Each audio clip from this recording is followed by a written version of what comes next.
Hey everyone, this is Ray Alfala, and welcome to HotLaps episode 13 at Michigan International Speedway.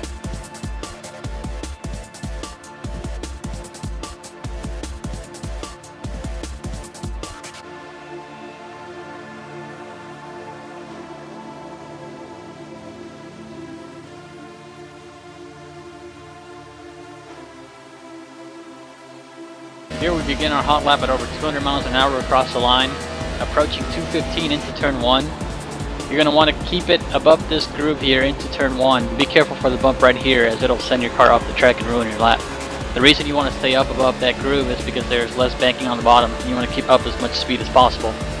Here we head into turn 3 at over 200 again. Once again, you want to stay above that seam right there in the second groove. There's more banking up here, you want to keep up momentum. Car's going to get a little loose off the turn here. Be careful, that wall comes up on you really quick. And that's a lap around Michigan as you head towards the bottom here to the line. This is a pretty wide open track. There's a lot of room to make passes, but ironically it's actually very line sensitive. As we talked about in the hot lap, you want to keep it right there next to that groove.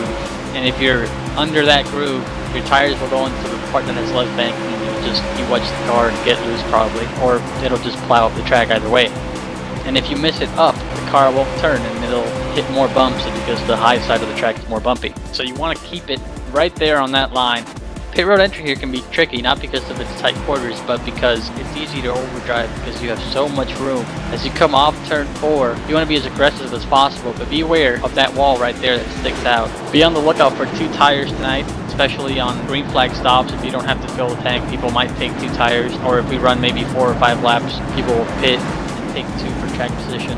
Whether it'll work or not, it's yet to be seen. Depends on people's setups. Some people might be too loose with 2 tires, so you might see some people take 2 and adjust on the setup, or some people will take 2 and lose the handle of the car on the restart, so look out for that. Last year the race here went caution free, so expect a lot of green flag racing.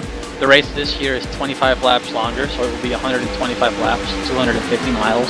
I expect to see a lot of green flag racing, green flag pit stops, and it might be a fuel race if it goes green all the way, so be on the lookout for that as well. In 2 weeks, we head off to the high banks of Atlanta Motor Speedway. Enjoy the race tonight.